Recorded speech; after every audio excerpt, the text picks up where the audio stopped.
This is Toledo Symphony Lab, a behind-the-scenes look at the world of classical music from WGTE Public Media and your Toledo Symphony. I'm Brad Cresswell. Joining me in the studio today is the Toledo Symphony's president and CEO, Zach Vassar. On the phone, we have Principal Second Violin and Artistic Administrator Merwin Sue. And we have two very special guests today, one of them in studio and one of them by phone. You get a fanfare.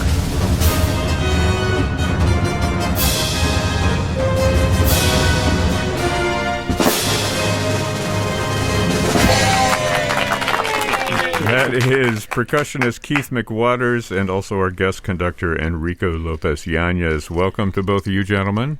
Thank you very much. Thank you so much. Yeah, and you're both return Symphony Lab participants. Keith, you were here a while back. Enrico, you were here just a few weeks ago talking about conducting the Symphonic Strings program, which was a big success, so congratulations to you on that. Oh, thank you so much. It's a pleasure to be back. Yeah, today is even though we're doing this kind of a week early, it's tied to the celebration that's happening with Toledo Symphony for St. Patrick's Day. So this is our St. Patrick's Day special, and we're going to be talking about the concert. I should mention it's happening Saturday, March 13th, 8 o'clock p.m., available to live stream. Now, Zach, is this one of the concerts that's bringing in a bit of a live audience? Yeah, we'll have two performances and two audiences, so we're very excited about that. That's wonderful. Yeah. Well, Enrico, you and I were talking briefly before we got on air, and you were saying how, you're looking forward to actually hearing some live applause. Well, now let's not get ahead of ourselves. some live applause in the auditorium. And it's something that we take for granted or have taken for granted in the past. Certainly in the past, and now having a whole year of either complete silence or phone, speaker amplified fake applause in some orchestras. It'll be refreshing to hopefully entertain the audience enough to earn some real live applause. It'd be great. Absolutely. Is that live applause there, Brad? There you go. Live applause. It was at one time. It was at one time. It was at one time. So the concert, more information at ToledoSymphony.com. All those streaming concerts are online right now at stream.artstoledo.com. Wonderful way to craft your own Toledo Symphony experiences to watch it online. You can also use like the Roku app, right, Zach? Roku, Apple TV, your good old-fashioned tablet. Yeah. So you can find all the information about how to stream these concerts. Because tablets are old-fashioned. ToledoSymphony.com. Now, before we get started, I did a little spelunking on the internet, and I found this leprechaun name generator, right? So you put in... You put in a person's name, and it comes back with your leprechaun name. So I did it for all of us. So these are our leprechaun names, okay? I don't necessarily expect you to go by these names for the rest of the podcast, but it might be kind of fun. I'll just say right now, I have no idea what it is, but that's going to be my name. All right. My name is, you know what? Let me bring in a little bit of music here. Okay. My leprechaun name is Tweedle Greentooth. Tweedle Greentooth. Well, that's what we call you anyway, so... Tweedle Greentooth, yes. You should really go see your dentist. Zach, your middle name. Your leprechaun name is Little O'Gold. Little O'Gold? Little O'Gold. Oh, that's a short joke if I ever heard one. Keith McWatters, your leprechaun name is Keith McWatters. No. Your leprechaun name is Twitchy McPixie. I like that. Twitchy McPixie. I'm keeping it. Yeah. Can I get a name tag? Is this? Can we get that? Yes, I should have done the name tags. Oh well.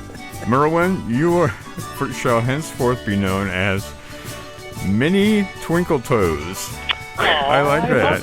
Yeah. Was it Minnie M-I-N-I or Many? Minnie M-I-N-I. I love it. And we saved Enrico for the last one. Your leprechaun name, Enrico, is Weebit Potfiller. Oh, okay. You would definitely come in handy during, Well, let's maybe just move on from that. In the winter. Pot filler. I'm thinking of pothole filler, right? Oh, that's where you were going. Okay. Yeah, I did. For some reason, I thought it was a bedpan joke or something. Yeah, I was going there too. Yeah. Well, all right, now that our minds are out of the gutter. Last time... That was your opportunity to say that's maestro pot filler to you. Yes, maestro pot filler. Oh, well. Opportunity has passed. Okay. So last time we spoke with you, Enrico, a couple of weeks ago, we did your story. You told us all about, your background, that sort of thing. So I thought this would be fun, and Keith will totally bomb this quiz, but I'm doing a little pop-up quiz. And I only say that, Keith, because you weren't here, obviously. You don't know the answers to this. I'm doing an Enrico 101 little quiz here. We'll just run right through this and see if we can remember anything about Enrico. Enrico, you are not allowed to answer unless nobody else can get it, okay? We'll bring in some music again. I know it's the same music, but it's appropriate. This is the only thing you can get with rights, right? This is the only thing on our concert, too, so get used to it. Yeah. So, question number 1. Was Enrico born into a musical family, yes or no? Of course he was. Yes, he was born into a musical family. What did his dad and his mom do? Conduct and sing? Sing and play piano? Or they both were singers? A, B, or C? Definitely not A. I feel like... It's either B or C, I'm sorry. I don't recall. Well, pick one. Well, they were singing. I'll go C. C? Yeah. No. B, then. I'll go with that. Thanks, Merwin. Yeah. Yeah. Dad was an Sorry, opera Enrico. singer. Dad was a pretty well-known opera singer, I should add. And Mom was a pianist.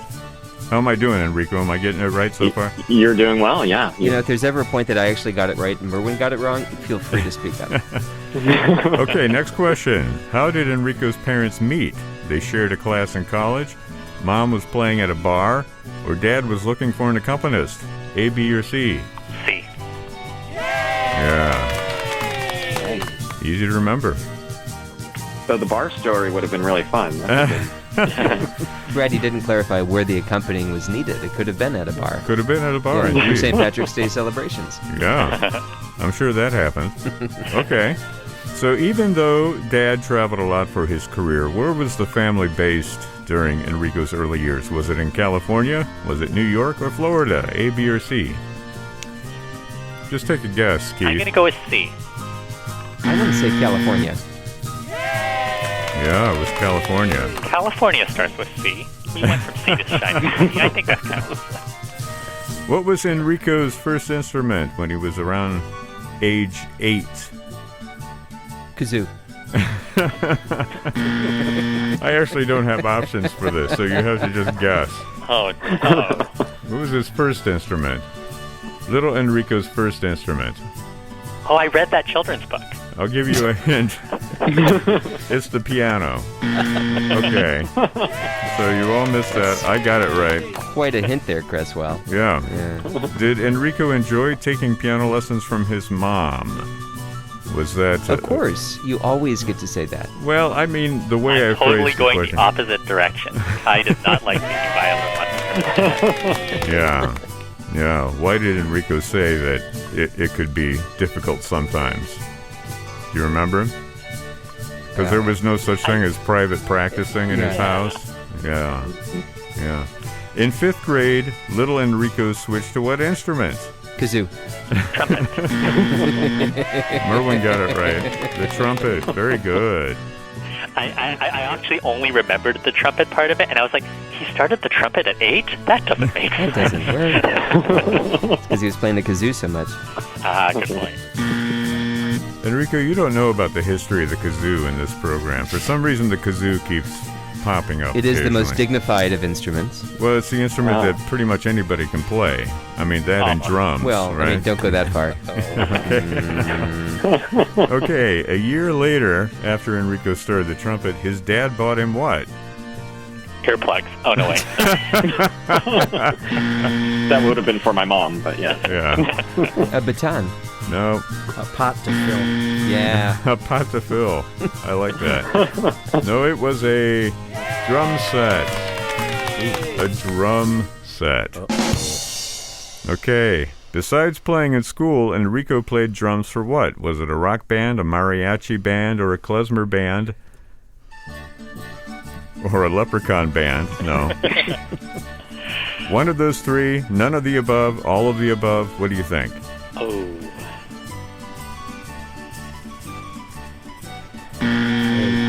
The answer is all of the above. We played in those, and probably many more.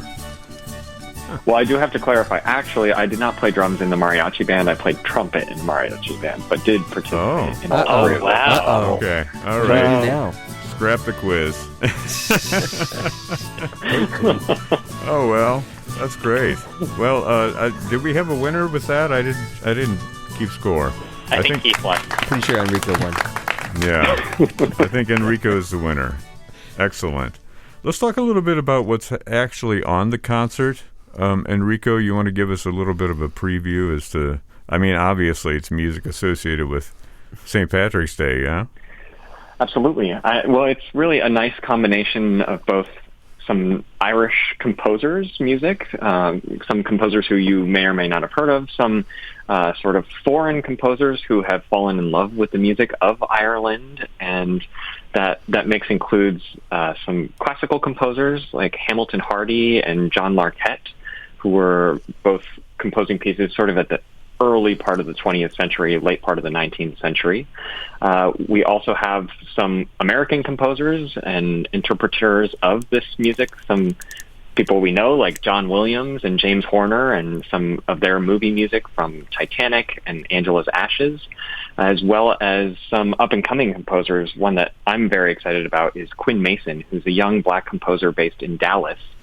He's only 24 years old and has already been commissioned and written for some of the nation's largest orchestras, including the Dallas Symphony and the Philadelphia Orchestra, and has just a really incredible talent for writing music. So it'll be a nice mix of traditional Irish music with some of our sort of American interpretations, some of the film's interpretations, and everything in between. Certainly some fun tunes to hum along, that's for sure. Yeah, that's great. Well, I mean, a lot of folks are not going to be able to go out and enjoy St. Patrick's Day, out in public this year because of COVID-19 restrictions. But, one way to celebrate is to order up that concert and, get a couple of glassfuls of beer and you're on your way. Yeah. I actually received instructions from Quinn that at rehearsal we should all bring our own bottles of whiskey. So I'm not sure if that's part of the normal CBA contract, Merwin, that we're allowed to do that, but that was his suggestion as the composer. I think that would be a very popular addendum, and I don't think we would have any trouble getting that passed. We'll put that in your writer moving forward. Yeah, right. That's wonderful. Yeah, Mahler got flack for making the bells go up. It just shows how far we've gone. Yeah, I knew you'd bring Mahler into this sooner or later. It has to happen, Brad. But let's talk with Keith a little bit, because Keith, you've been kind of sitting there quietly, Frightening. Which is terrifying. I know it's. Yeah. But we invited you. You're a percussionist, and Enrico's also a percussionist. I mean, what are your views on working under a percussionist conductor? It's usually straight on. It's helpful. It's good to have. Never mind. I should be careful, and not with Enrico, but with anyone else that might listen in. But I mean, Enrico's a blast, and all percussionists are, of course. So you take one stick away, and that's all that comes. That's the only difference between a drummer and a conductor. You take one stick away. Wow. And he's just a lot of fun. Looking forward to having him back, and it'll just be great to play some Irish music. Okay, well, after we get off the air, you can tell us what you really think. Right? I'm writing it here. I'm going to pass it to you under the screen here. Yeah, and I'll send you writing. that Venmo for the praise. Thank you. Exactly. It's that twitchy McPixie. Yes. So Keith, I mean, you have a little bit of an Irish background, don't you? Maybe a little bit. All I know is what my parents used to tell me, and they said I was Irish with a touch of Scotch in me, but what I had for breakfast is really no one's business. And actually, in looking up McWatters, it's more Scottish than Irish, but it's... I've always considered myself Irish, especially in March, but my mom was particularly Irish, and her father, and they just had some traditions that were Irish. And I was mentioning the other day that my mother had a washing machine, a clothes washing machine that was the old wringer type. I don't know if any of you are old enough to know what that is, but it was a large tub that had a wringer above it, and you would wash the clothes in the large tub and run the clothes through the wringer, change out the water, put the clothes back in the large tub, and then run the clothes through the wringer again, and that's how you did your wash. It was my mother would not be convinced to get rid of that washing machine. When clothes washing machines came along that were much more effective and adequate, she resisted, and it occurred to me later that with my middle name being Anderson and my mother being the Irish washerwoman, I was like, yeah, I guess I'm going to believe it. So I toasted my parents with a touch of scotch, and that's basically my background. Fantastic. Yeah. Before we let you go, let's talk a little bit more about your story, Keith, and how you got into drums. I know you've talked about this before, but give us a little refresher. Well, it was interesting. I mean, I grew up in, I never grew up, but I was getting older in the 60s, and everybody wanted to play guitar or drums, and then bass if any of the strings on your guitar broke. But I tried to take some lessons as a guitarist, and the teacher sort of chased me away, which was interesting. But my dad was with me, and he said, if you want to play something, let's keep at it. And I chose the drums next, and it was very interesting at the time. My father, who played bassoon and saxophones here in town, he actually went to Cincinnati Conservatory for a little while in bassoon. And so he was a musician, big band musician and whatnot, and he said, how about drums? And I said, of course, yeah, let's do that. And he suggested, well, if you're going to play the drums, you should take lessons, and you should take lessons from the best in the city, and that actually was Bob Bell. And I didn't know Bob at the time. I was 10, but that was a decision my father made for me that paid off over the years tenfold. So that was really it. I sort of settled for drums, but it's kind of worked out. I'm going to do it till I get it right, and it's been, almost 55, 60 years or something. Yep, that's me. I got a joke for you. A drum and a cymbal fall off a cliff. Ba-dum ching, see? Okay, that's the joke? That's the joke? Wait for it. Ta-da! Wow, that's been a long fall. All right, you can edit all this out, but thanks for your opportunities. No, I'm sorry, there's no editing in Toledo Symphony Lab. We don't edit anything out. How are you gentlemen celebrating St. Patrick's Day? What's a normal St. Patrick's Day celebration for you guys? Keith has mentioned, that he'll have his St. Patty's Day breakfast, which he has pretty much every day, right? Just kidding. Just kidding. Yeah. Zach, do you guys do anything for St. Patrick's Day normally? So my mother's Irish, so there's definitely a huge celebration of St. Patrick's Day in our family. They raised me on Irish music on a normal day, so when we get to the middle of March, it's definitely where you pull out all those old CDs that you haven't played since last mid-March and continue on. But corned beef and cabbage, I can't have enough of it. It also leaves me very much alone at the end of the day. Nobody really wants to be in about a 10-foot radius of me. That's exactly what my stomach sounds like. Yeah. Wonderful. Maybe the last interval was slightly off, but yeah. But it's I love it. St. Patrick's Day is one of my favorite holidays, and very excited to celebrate it through music this year. I took a trip to Ireland a couple of years ago on St. Patrick's Day just to see how they do it. And I ended up in this tiny little town called Doolin, Ireland, which is known for its traditional Irish music. And, the tiny little pubs that never show up in a guidebook. And Guinness was flowing like water that night. It was so much fun. It was really neat. I've spent a few weeks in Ireland as well. Has anybody else here on the show been to Ireland? Unfortunately not. It's on my bucket list, but hasn't. Yeah. But, I guess it's not a bucket filler, sort of. It's a pot filler. I spent some time in Dublin, and it was a lot of fun. I took my mother, and she was delighted because she was like 4'10", and she said tall. that, she said that She fit right in. I, of course, was, considered some kind of a freak, I think, when I walked in there. But They never heard a voice that high. yeah, exactly. That high in the air. Right. So my cousin tells a story. So I went to that little sleepy little village, and they have sessions where you just start fiddling like crazy, and the pub culture is full of music. So I thought that is rewarding and validating that they still do this in Ireland on St. Patrick's Day. Well, my cousin was in Dublin for St. Patrick's Day and tells me all they did was want to sing John Denver songs. Really? Wow, sounds like they had quite a celebration. Well, let's move on to our second quiz of the day. I know you thought you guys were safe, but we've got another quiz. This is a St. Patrick's Day proper quiz, so everybody can participate. We'll go through it. I've got several questions here, and we'll learn a little bit more about St. Patrick's Day. Let me put on a little music. This is for your mom. There's my mom, Anderson. Yeah, you see?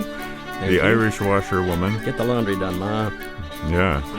Are we going to hear this tune on the concert, Enrico? We will now. Yes.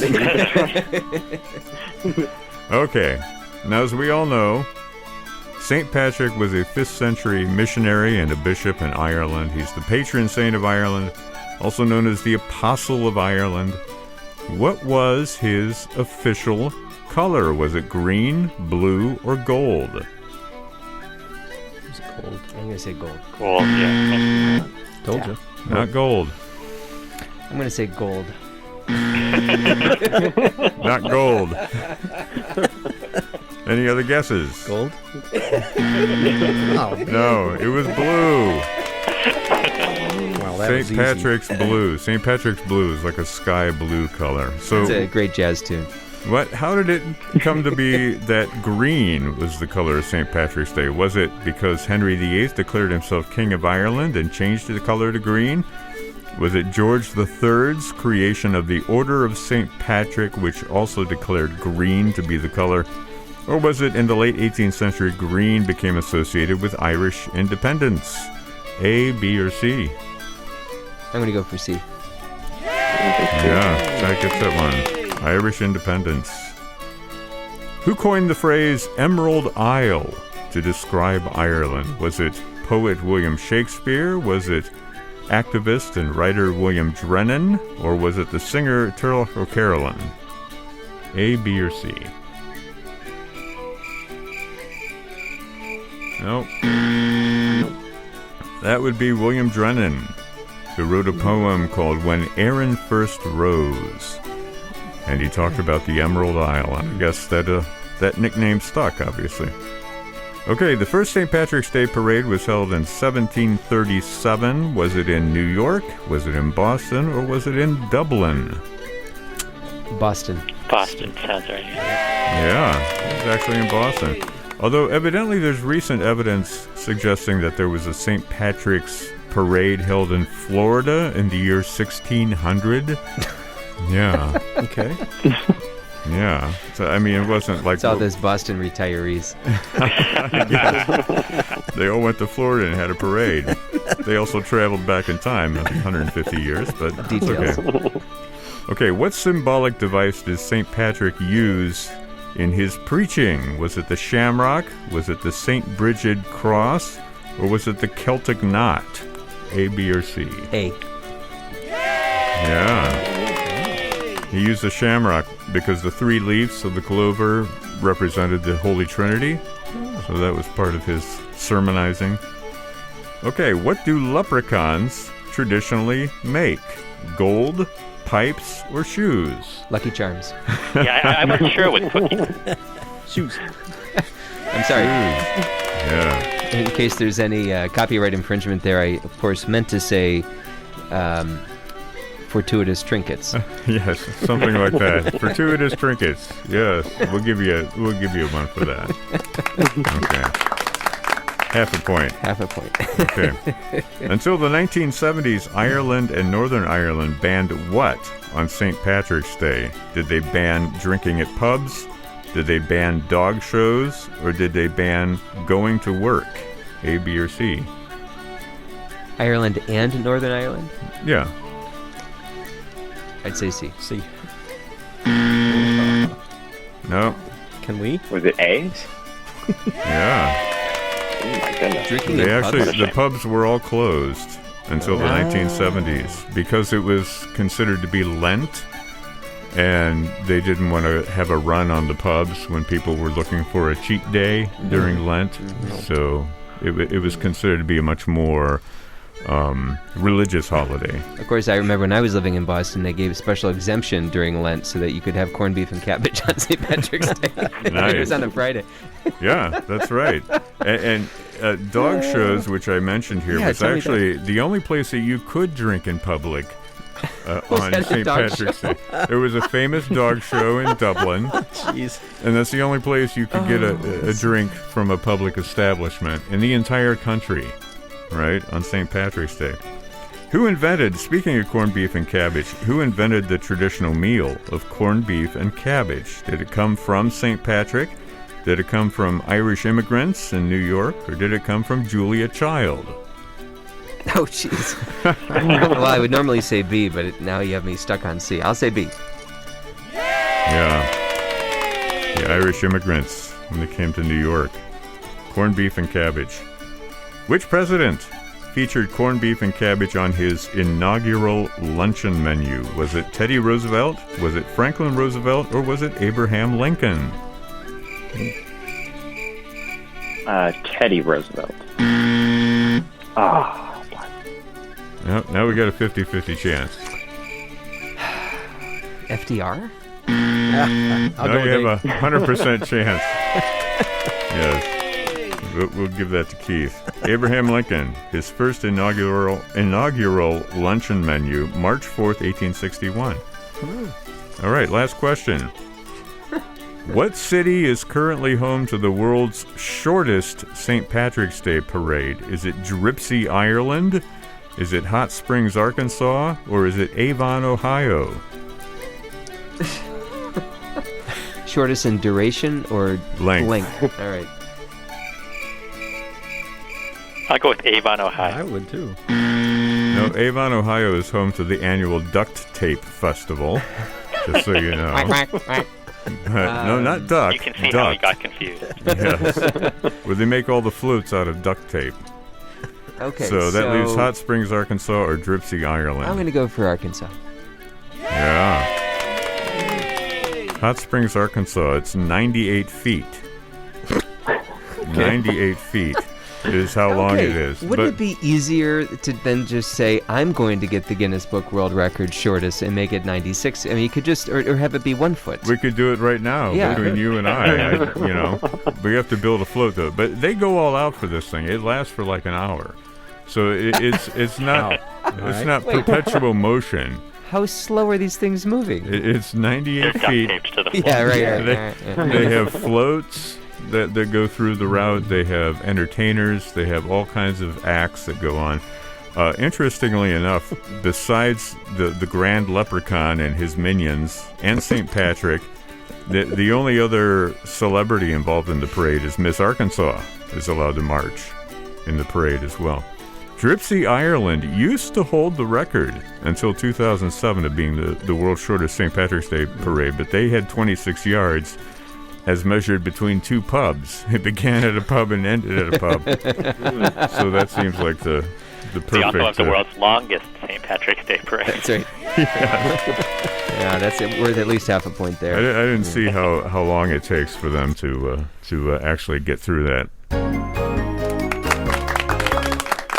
Good job, guys. Yeah. Keith doesn't know that. I don't think Enrico knows that either. We taped Elaine's young daughter, Elaine Trudell's daughter, a couple of weeks ago when she made a cameo appearance. Now she's appearing in every episode, so she's part of my board right now. Watch out for royalties. Right.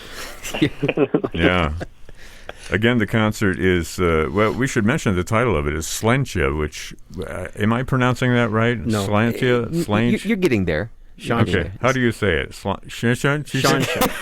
Shawshank. Shawshank Redemption. Shawshank Redemption. Wait, I might have something different altogether here. Shansha? Shansha. No, that's actually correct. Yeah. Shansha? Shansha. Yeah. Shansha. Health. Okay. You can Americanize it a little bit to Slàinte if you want to go for the L, but nobody can pronounce it, which, great marketing is the name of Everybody's this. talking about it.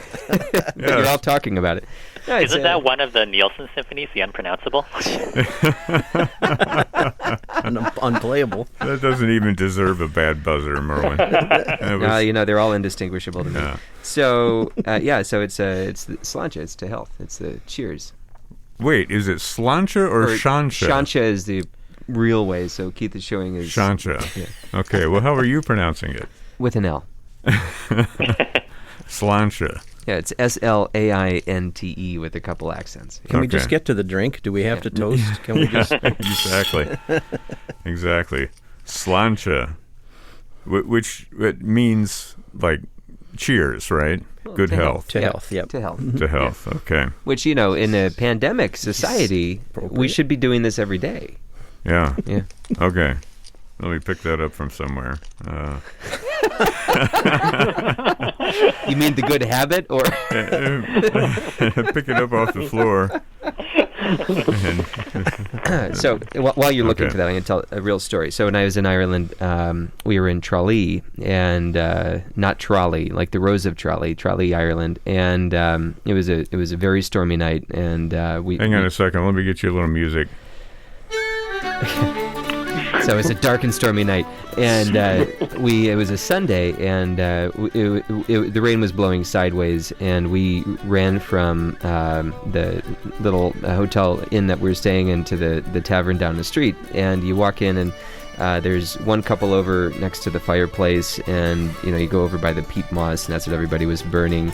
And the bartender was behind the bar, and he was arguing with a local, and we weren't clear whether we should wait at the bar or go sit down, and he would come over to us. So we just lingered oddly, and I was wearing a Mud Hens sweatshirt, and the argument at the bar continues, and it's getting a little awkward. So the guy gets kicked out, and the bartender comes over to us with a big frown on his face, and I'm trying to find my voice to order some food and a drink, and he comes over and he says, "So what are you guys doing here from Toledo?" And I couldn't believe it. It turns out his brother taught English at Rossford High School. Wow. Yeah. He of course got all these Mud Hens sweatshirts and hats and stuff like that. So it's a small world. Very small world. Yeah. Well, the concert is called Slàinte or Shansha, or however you want to pronounce it. That is the Irish version of Cheers to Your Health. It is happening this weekend. You can stream it Saturday, March 13th at 8 o'clock p.m. live stream. You can go in person to the concert on Sunday as well, right? On March 14th. Yep. That's at 3 o'clock Limited tickets are available to both performances. Yeah, limited tickets available. You can find more information at ToledoSymphony.com. You can stream all of the concerts from Toledo Symphony at stream.artstoledo.com. I want to thank everybody who appeared on the podcast today. Little O'Gold, Twitchy McPixie, Minnie Twinkletoes, and Weebit Potfiller. We've had a wonderful time. I'm Tweedle Greentooth. This program is a production of WGTE Public Media in collaboration with our sponsor, the Toledo Symphony, with generous support from the Rita Barber Kern Foundation. You can download episodes of our program as a podcast by going to our website at wgte.org/lab. You can subscribe to us through your podcast app of choice, including Apple and Google Podcasts. Well, let's use your real names just for name's sake. My thanks to Zach Vassar, Merwin Sue, and our special guests, Keith McWatters and Enrico Lopez-Yañez. I'm Brad Cresswell. You've been listening to Toledo Symphony Lab from FM 91.